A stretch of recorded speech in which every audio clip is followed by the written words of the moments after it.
The first is Psalm 118, 21 through 29, as paraphrased in the Message.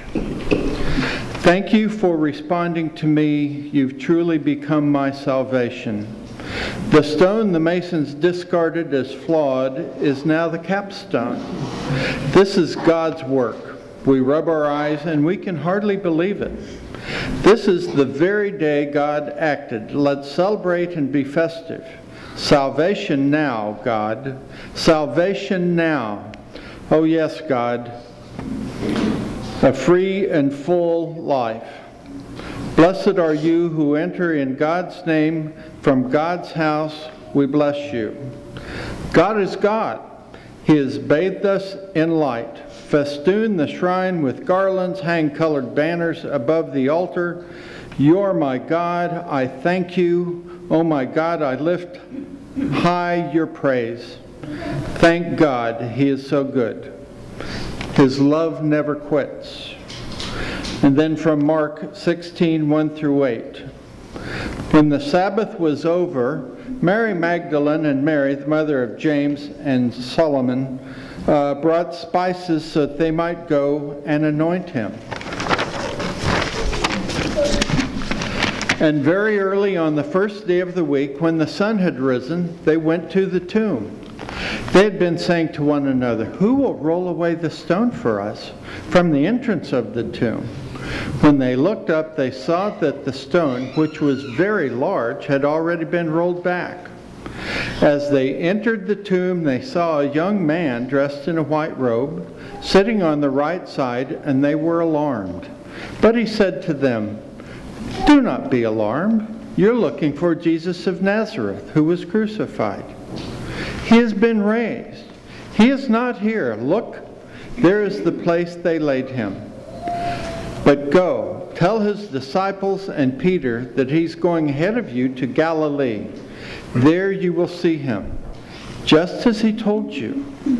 So they went out and fled from the tomb, for terror and amazement had seized them. And they said nothing to anyone, for they were afraid. This is the word of the Lord. Thanks be to God. John 20, verses 1 through 16. Hear God's word for God's people. Early on the first day of the week, while it was still dark, Mary Magdalene came to the tomb and saw that the stone had been removed from the tomb. So she ran and went to Simon Peter and the other disciple, the one whom Jesus loved, and said to them, "They have taken the Lord out of the tomb, and we do not know where they have laid him." Then Peter and the other disciple set out and went to the tomb.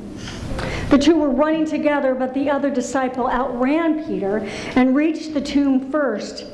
He bent down to look in and saw the linen wrappings lying there, and the cloth that had been on Jesus' head, not lying with the linen wrappings, but rolled up by a place by itself.